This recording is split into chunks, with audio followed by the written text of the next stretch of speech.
So we purchased the Atlas equipment, and some people were talking shit on Atlas, saying, "Oh, well, you know, it's not commercial grade stuff." I purchased their wheel balancer, the WB, their cheapest one, and their tire machine, and they worked so well for us. But as the evolution of wheels and tires came about, we had to upgrade to the arm assist machine and a better wheel balancer. And I legit have no complaints about this. I mean, other than you have to maintenance the turntable because they stick, and that's what Jude's doing now. So this is 1 year of us. You know what? Here's where they, in my opinion, is in here. See these rivets? Yeah, that's where I think they stick. Where else I have to like put some grease? Because there'll be days where, I mean, and we're not known for tires, but we do tires. There are some days that Jude will do three. There's a fucking stack of tires over there. You'll do 4, 8, 10, 12. He might do 12 sets of tires or more in one day, depending on, you know, demand, of course, right? But right now he's got to do a couple, and then we have a couple more to do. The wheel balancer seems to be perfectly fine. I mean, I don't say we do a lot of tires. I'm going to say we do a lot of tires, in my opinion, for not Meineke supporting the tire need for consumers. You follow me? Where Meineke doesn't portray themselves as a competitor or a leader in the tire business, which they should. As I look at our business evolving and changing over the years, I see tailpipes disappearing. I see catalytic converters disappearing. We see suspension parts being minimized from multi-links, you know, to non-multi-link. You follow me?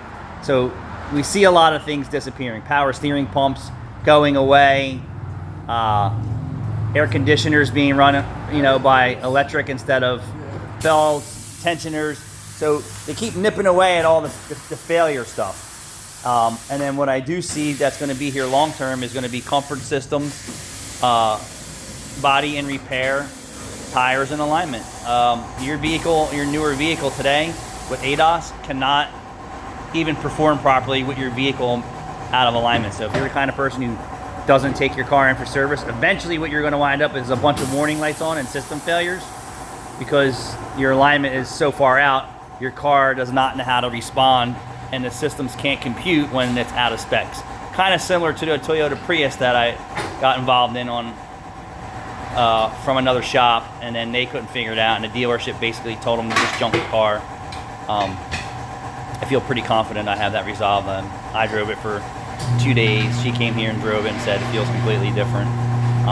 And when you have EPS and all these fancy systems, if they're not in spec and not calibrated right, you just wreak havoc. But the point of the story is, Meineke should be fast forwarding and leaping into the tire business, in my opinion. I've been. Look at EVs.